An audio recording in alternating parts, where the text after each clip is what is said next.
मध्य प्रदेश के पूर्व मुख्यमंत्री दिग्विजय सिंह 2 दिवसीय प्रवास पर रीवा पहुंचे हैं, जहां कई कार्यक्रमों में शामिल होने के बाद होटल लैंडमार्क में पत्रकारों से चर्चा की। इस दौरान पूर्व मुख्यमंत्री ने उत्तर प्रदेश सरकार पर निशाना साधा और कहा कि उत्तर प्रदेश के मुख्यमंत्री ने कहा था कि 100 करोड़ लोग स्नान करने पहुंचेंगे, लेकिन 100 करोड़ लोगों के पहुंचने की व्यवस्था सरकार के द्वारा नहीं की गई थी।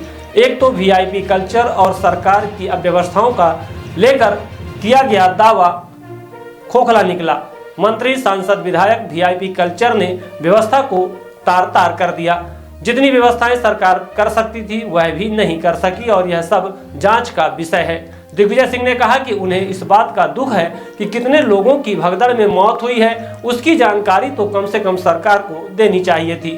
पूर्व मुख्यमंत्री दिग्विजय सिंह ने कहा कि वह साधारण व्यवस्था के तहत जाना चाहते थे, लेकिन उन्होंने लगे जाम को देखते हुए अपना दौरा निरस्त कर दिया है। पूर्व मुख्यमंत्री के प्रेस कॉन्फ्रेंस में जिलाध्यक्ष इंजीनियर राजेंद्र शर्मा, सिमरिया विधायक अभय मिश्रा, पूर्व विधायक सुखेंद्र सिंह बन्ना, शहर अध्यक्ष लखनलाल खंडेलवाल सहित कई अन्य पदाधिकारी मौजूद रहे। इस दौरान दिग्विजय सिंह ने दिल्ली चुनाव से लेकर प्रदेश और उत्तर प्रदेश सरकार की व्यवस्था और अव्यवस्थाओं पर खुलकर चर्चा की। आइए आपको ले चलते हैं पत्रकार वार्ता में, जहां दिग्विजय सिंह पत्रकारों को संबोधित कर रहे हैं। मत करिए, कोई थोड़ा कुर्सी में उठाओ भाई। 2 मिनट साथ। आदरणीय साथियों,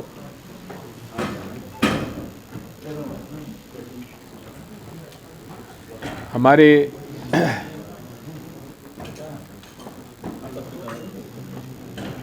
कुंभ मेले में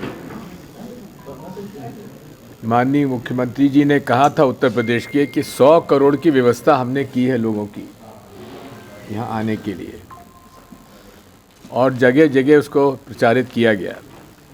लेकिन वो ये बात भूल गए कि 100 करोड़ को वहाँ पहुँचने के लिए रास्ते, सड़कें, ट्रेन, हवाई जहाज़ और गाड़ियाँ वहाँ कैसे पहुँचेंगी, और उसके बाद फिर वीआईपी कल्चर। मंत्री जी आ रहे हैं, प्रधानमंत्री जी आ रहे हैं, मुख्यमंत्री जी आ रहे हैं, सांसद आ रहे हैं, विधायक आ रहे हैं। उस वीआईपी कल्चर ने जो लोग स्नान कर सकते थे उसमें भी कमी कर दी। ये तो अब जांच का विषय है कि क्यों, कैसे हुआ, क्या हुआ। लेकिन हमें इस बात का दुख है कि आज तक कितने लोग की मृत्यु उस में हुई है, उसकी जानकारी तो कम से कम सरकार को देना चाहिए। लोग कहते हैं एक स्थान पे भगदड़ हुई, कुछ लोग बता रहे हैं कि 6 जगह भगदड़ हुई। मौनी अमावस्या का अपना महत्व है, ये आस्थाएं हैं। मोक्ष मिल जाएगा और हर व्यक्ति मोक्ष चाहता ही है, हम भी चाहते हैं। लेकिन अब हालत ये हो गई है कि 40 किलोमीटर का जाम लगा हुआ है यहाँ से इलाहाबाद जाने में। आज मेरी प्रशासकीय अधिकारियों से चर्चा हुई तो उन्होंने यही राय दी है। मैं तो आज जाने वाला था, रेल घाट पे हमारे स्नान का हमने व्यवस्था की हुई थी, कोई वीआईपी के रूप में नहीं, साधारण व्यक्ति के रूप में। मैं जब मुख्यमंत्री था तब भी मैं साधारण एक व्यक्ति के रूप में मैं पूरे परिवार के साथ मैंने स्नान वहाँ किए हैं। अब यही है कि उसमें अव्यवस्था और ना बिगड़े, यही हम यूपी के मुख्यमंत्री जी से अनुरोध करेंगे। और इसलिए मैं जब आज जाने वाला था, मैंने पता लगाया संभव नहीं है, मैं तो रुक जाता, लेकिन कल से संसद की बैठक फिर शुरू हो रही है तो हमें वहाँ पहुँचना पड़ेगा। इसलिए प्रयास करूँगा कि किसी प्रकार से बाद में इसके स्नान में कर सकूँ। मैं तो इस बात को कहूँगा कि कांग्रेस में हाँ कमज़ोरियाँ हो सकती हैं, हम स्वीकार करते हैं, लेकिन कांग्रेस ही वो पार्टी है जो विचारधारा की लड़ाई लड़ रही है। हमने कभी संघी विचारधारा के साथ समझौता नहीं किया। संघी विचारधारा क्या है? देश में नफरत फैलाकर हिंदू मुसलमानों को लड़ाओ और धर्म के नाम पर वोट मांगो। हमारा धर्म ने तो कभी ये नहीं कहा है कि नफरत करो लोगों को। हम तो प्रेम सद्भाव की बात करते आए हैं। सर्वधर्म सभी धर्मों का सम्मान करना, सर्वधर्म समभाव हम लोगों का मूल आधार रहा है। हमारे सनातन धर्म के अंदर नारे भी उसी प्रकार के लगते हैं, सबका कल्याण हो, विश्व का कल्याण हो। तो साथियों, हमारी आस्था जहाँ भी है आस्था रहे, लेकिन उस आस्था को राजनीतिक हथियार के रूप में उपयोग नहीं होना चाहिए, क्योंकि धर्म जोड़ता है, राजनीति बांटती है। और बटी हुआ समाज विश्व गुरु नहीं बन सकता। जब सब लोग मिलकर देश में प्यार मोहब्बत के साथ और संविधान के रास्ते पर चलेंगे तो देश आगे बढ़ेगा। आरएसएस शुरू से कहती रही है कि भारतीय संविधान जो है हिंदू विरोधी है। अरे भाई, कौन सा उसमें ऐसा प्रावधान है, आर्टिकल है जो प्रियम्बल है? वो तो प्रेम और सद्भाव की बात करता है, अभिव्यक्ति की आज़ादी की बात करता है, लोकतंत्र की बात करता है। ये कोई धर्म, हिंदू धर्म के विरुद्ध की बात नहीं। तो साथियों, यही सब मैं आपसे कहने आया था। हमारे यहाँ पर इस बारे में कई चीज़ें ऐसी हैं जिन पर चर्चा की जा सकती है। एक तरफ जब पिछली बार डोनाल्ड ट्रंप साहब राष्ट्रपति नहीं बन पाए थे तो मोदी जी उनका प्रचार करने गए थे कि अब की बार ट्रंप की सरकार। तब तो वो हार गए थे, इस बार वो जीत गए। और जीतने के बाद ये बनाया माहौल पूरे देश बना कि अब तो मोदी जी के खास दोस्त राष्ट्रपति बन गए हैं।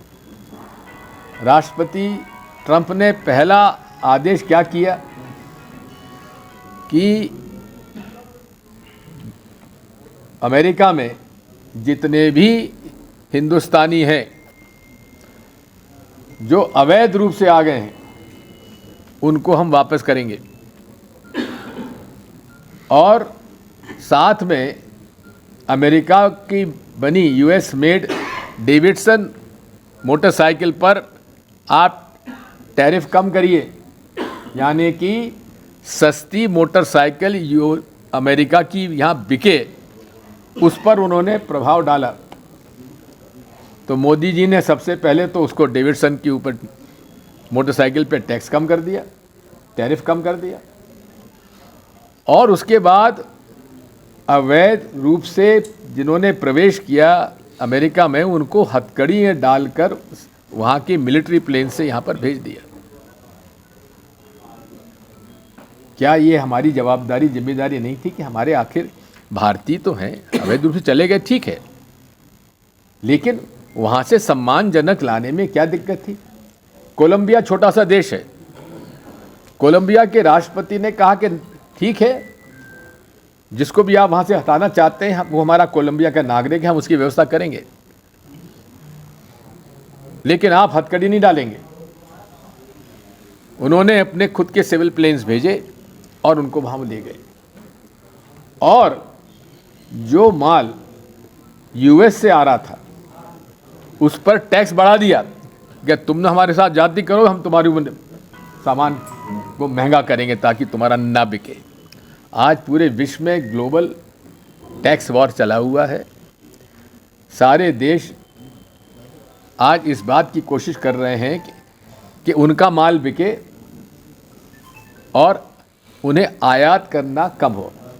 हमारे भारत में उल्टा हो रहा है, यहाँ उत्पादन नहीं हो रहा है, चीनी माल आ रहा है और चीनी माल बिक रहा है।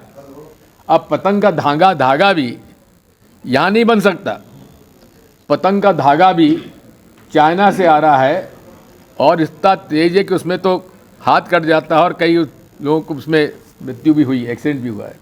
कहने का मतलब यह है, राहुल गांधी जी का भाषण आपने लोकसभा में अभी सुना होगा, पूरा भाषण उनका इसी बात पर था। आखिरी बात है चुनाव आयोग की।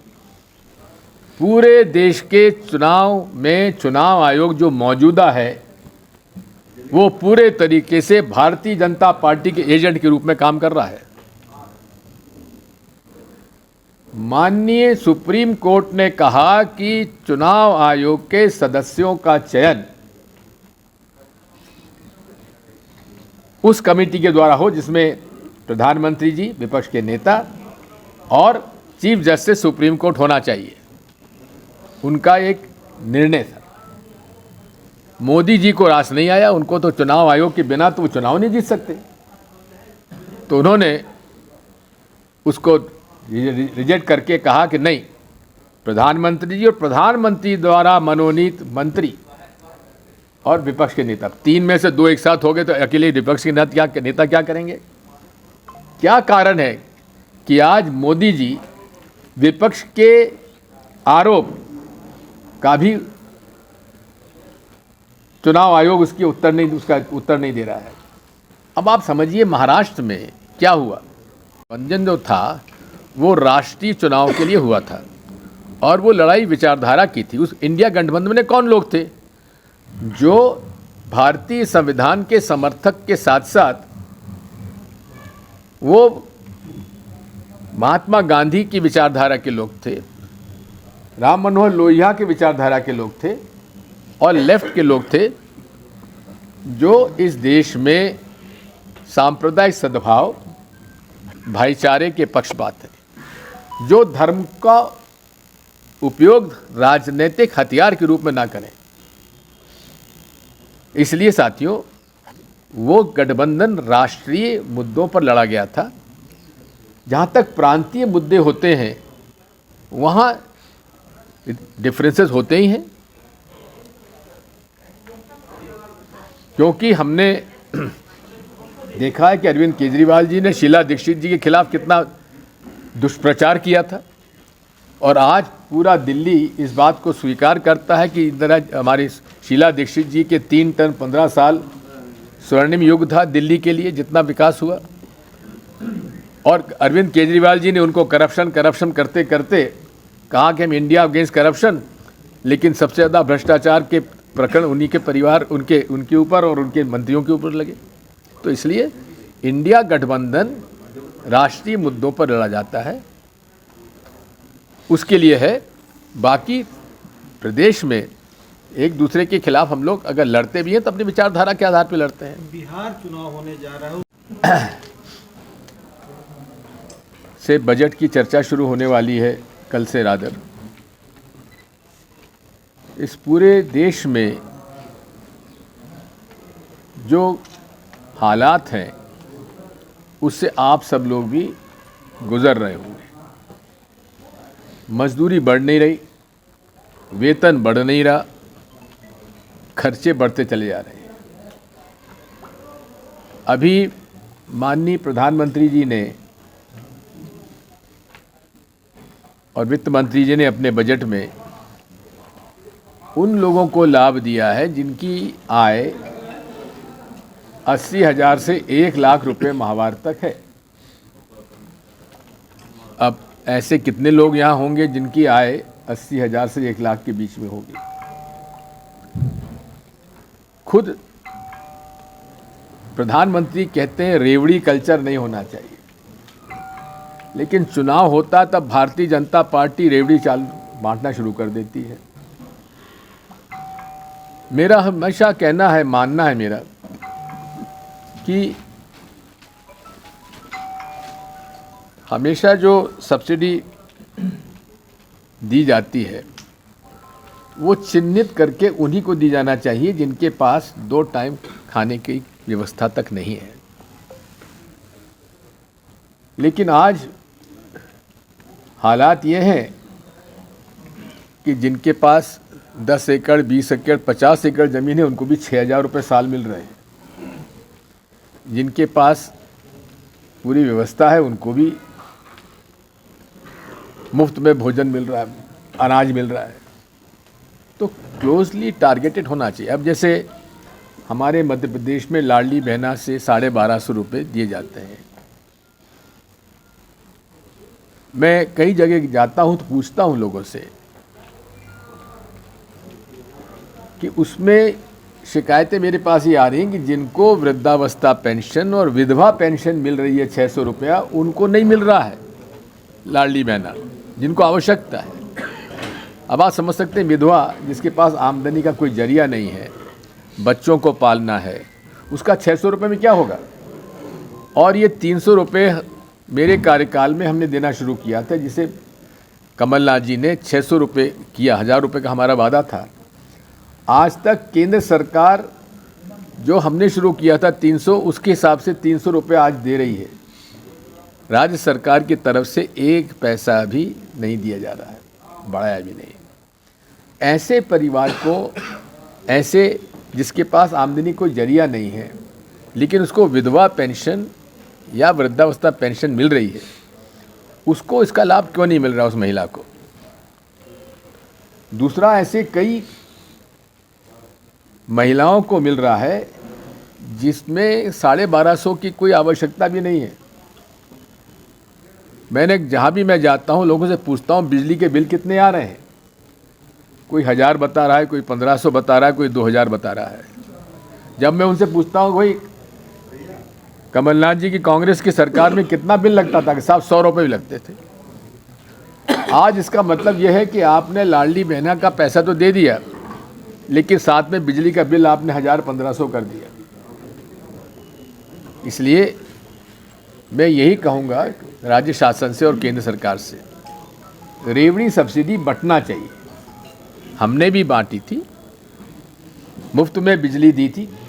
किनको दी थी? जो गरीब हैं, जो पूरे तरीके से अनुसूचित जाति जनजाति के लोगों के पास अनाज नहीं है खाने को, उनको दी थी। किसानों को मुफ्त में बिजली दी थी ताकि उनकी लागत कम हो सके। अब किसानों से खुद से पूछ लीजिए कितनी बिजली का बिल आ रहा है। उनसे खुद को पूछ लीजिए कि अब लागत कितनी बढ़ गई है, खाद की कीमतें बढ़ गई। ऐसे हालात में धीरे धीरे परिवार की बचत कम होती जा रही है। 4.5 साल में बढ़े 38 लाख वोट, और लोकसभा और राज्यसभा के चुनाव के बीच में 6 महीने में बढ़ गए 42 लाख वोट। यानी कि जितने वोट बढ़े नहीं 4.5 साल में, वो 6 महीने में बढ़ा दिए। और ये कौन लोग हैं? एक ही उदाहरण बताता हूं। शिरडी में एक बिल्डिंग में 7000 वोटर, 7000। ये नाम बढ़ कैसे गए? ये कौन लोग हैं भाई? ये कहां से आ गए? तो सबसे पहले तो ये गड़बड़ी करते हैं वोटर लिस्ट में, और ये यहां पर भी होता है। जो हमारे दलित मोहल्ले हैं, आदिवासी मोहल्ले हैं, हमारे अल्पसंख्यकों के मोहल्ले हैं, उनमें से वोट काटते हैं। हमारी कमी हम स्वीकार करते हैं। हमारी कमी यह है कि हमारा संगठन, इस बात पर हम लोग चुनाव के समय हमको याद पड़ता है, पहले हम लोग ध्यान नहीं पाते हैं। ऐसे कई उदाहरण हैं कि भारतीय जनता पार्टी ने अपने वोटरों के वोट अलग अलग पोलिंग बूथ पे लिखा रखे हैं, जिससे कि उनको फायदा मिल जाता है और हमारे वोट कट जाते हैं। और कटते भी नहीं है तो एक परिवार रह रहा है इकट्ठा, माता पिता बच्चे बहू सब इकट्ठा रह रहे हैं, बच्चे सब बालिग हैं, वोट डालने लायक। उनमें से आधा का वोट तो उसी घर में रहेगा और आधा वोट जो है पता नहीं किसी दूसरे मोहल्ले में डाल देंगे। अब बेचारा वो वोट डालने जब जाता है तो साहब वोट ही नहीं है। इसलिए राहुल गांधी जी ने बड़ी सही बात की है कि आप महाराष्ट्र के विधानसभा में जो वोटर लिस्ट थी वो हमें दे दीजिए, और लोकसभा में जो थी उसकी दे दीजिए, और हम उसको फिर जांच करेंगे जिससे कि हो सके। एक दूसरी बात आती है ईवीएम मशीन की। मैं शुरू से इस बात को कहता रहा हूं कि ये मेरा अधिकार है हर वोटर का अधिकार है, आप सबका अधिकार है। मेरा वोट जहां मैं चाहूं वहां डालूं और उसमें किसी का दखल नहीं होना चाहिए और गुप्त मतदान के मैं पक्ष में हूं। लोकतंत्र में गुप्त मतदान ही होना चाहिए। जिसको मैं चाहूं वहां वोट डालूं और वो जहां मैं वोट चाहूं वो पड़े, दिखे नहीं, हमारे हाथ में हो, ताकि हम उसको देखकर तसल्ली कर ले कि हाँ भाई हमने जहां वोट चाहा वहां गिर गया। अभी क्या होता है ईवीएम में, अरे 7 सेकंड में दिखता, कई लोग तो देख ही नहीं पाते, इतने में गिर जाता है। अरे आपको क्या आपत्ति है, आप 7 सेकंड में गिरा देते हो, आप हमारे हाथ में दे दो मेरे भाई, और हम उसको मोड़कर और बैलेट बॉक्स में डाल देंगे। और तीसरा मेरा अधिकार है कि जहां मैं चाहूं वोट डालूं, जहां मैं वोट डालूं वहां पड़े, और जहां मैं वोट डालूं वो पड़े, और उसकी 100% गिनती होना चाहिए। लोग कहते हैं साहब बहुत टाइम लगेगा। अरे बिल्कुल टाइम नहीं लगेगा। काउंटिंग टेबल 14-16 टेबल लगाते हो, अरे 50 लगा दो। आप 20 राउंड करते हो, ये 8-10 काउंट में राउंड में पूरा हो जाएगा। ये केवल इस देश में और इसके अलावा केवल 4 और देश हैं जहां की ईवीएम मशीन यूज हो रही है। बाकी सारी जगह बैलेट बॉक्स, बैलेट पेपर्स हो रहा है। यूके में, यूएस में भी कई स्टेट्स, वहाँ के जो राज्य हैं, वहाँ वो जो बटन दबाते हैं कंप्यूटर पे देते भी हैं, तो उसकी रसीद उनको मिलती है। जिस तरह से हम जो मांग कर रहे हैं वो रसीद जाके बैलेट बॉक्स में डलती है और उसकी गिनती होती है। इसलिए मैं और हमारी पार्टी पूरे तरीके से पारदर्शिता चाहती है। लोकतंत्र की बुनियाद है निष्पक्ष चुनाव, और हम उसके पक्षधर हैं। कोई प्रश्न पूछना चाहता तो पूछ लीजिए। कि लड़ाई जहाँ तक है उसमें आरजेडी, कांग्रेस और लेफ्ट मिलकर चुनाव लड़ेंगे, जहाँ तक मेरी जानकारी अभी है। ठीक है। दूसरा आखिरी, आईटी, ईडी और सीबीआई, ये उनका तीसरा हथियार है। पहला हथियार है धर्मांधता, दूसरा हथियार है इलेक्शन कमीशन ऑफ इंडिया और ईवीएम, वोटर लिस्ट, और तीसरा हथियार है ईडी, आईटी, सीबीआई। मैं तो 2 ही उदाहरण देता हूं मध्य प्रदेश के, और दोनों सीहोर जिले के। एक व्यक्ति पर ईडी का छापा डला,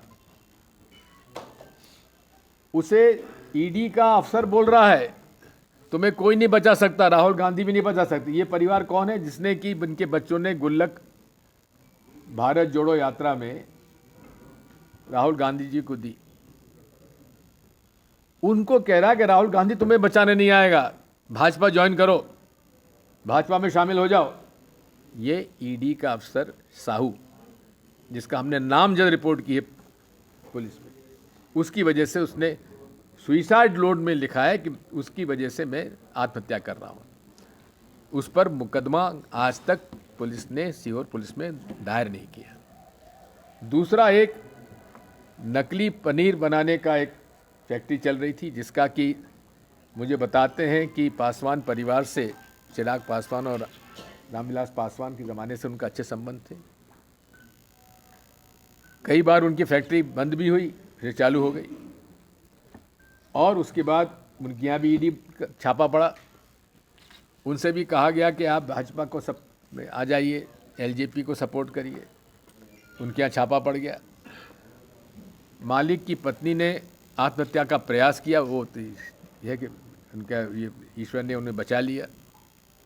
लेकिन किस प्रकार से ये ईडी, आईटी, सीबीआई का एक राजनीतिक हथियार के रूप में उपयोग कर रहे हैं, इसकी हम निंदा करते हैं। और मैंने तो इसको पार्लियामेंट भी इस बात को कहा है कि इस पर सख्त कार्रवाई होना चाहिए। चलिए, धन्यवाद। प्राइवेट स्कूल की फीस बढ़ती जा रही है, सरकारी अस्पताल में डॉक्टर नहीं है। कल मैं बिहारी गया हुआ था, रामकिशोर शुक्ला जी हमारे स्पीकर रहे, हमारे साथ मंत्रिमंडल में, अर्जुन सिंह जी मंत्रिमंडल में वित्त मंत्री जी भी रहे। उनके 2 बेटे 4 दिन के अंदर चले गए। वहाँ पर मुझे बताया कि वहाँ बिहारी में 13 डॉक्टर की पोस्ट है, जिसमें केवल 2 डॉक्टर वहाँ काम कर रहे हैं।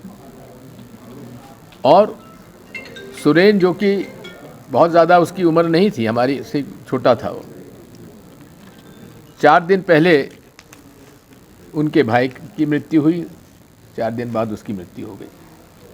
वहाँ अस्पताल में व्यवस्था नहीं, जब अस्पताल में व्यवस्था नहीं तो प्राइवेट में जाते हैं, और प्राइवेट में तो फीस आप देख रहे हैं किस प्रकार की फीस ली जा रही है। कहने का मेरा मतलब यह है, पूरे देश में मोदी जी के आने के बाद आम गरीब मजदूर की बचत, परिवार के बजट में बचत कम होती जा रही है। आज भी मैं गांव में जाता हूं, पूछता हूं भाई मजदूरों को क्या मिलता है, कि साहब 250 रुपये 300 रुपये। आज से 10 साल पहले भी उनको तो नहीं मिल रहा था। इसलिए साथियों, इस देश में अर्थव्यवस्था बिगड़ती जा रही है, रुपये का अवमूल्यन होता जा रहा है।